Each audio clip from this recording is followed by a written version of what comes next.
Hi guys, welcome back to Tutorial Millennials channel. In today's video, I'm going to show you how to edit your Memoji on iPhone. So first you go to messages and then you tap there, and then you tap on the three dots and then tap on edit. Then so you tap on edit.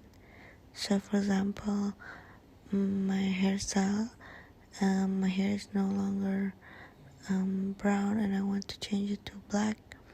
Just tap on black and then I can adjust the toggle there of how black I want my hair to be. And I could also scroll down to pick different hairstyles. So for example, I've cut my hair short, so I can just tap on my new hairstyle, and then that's it.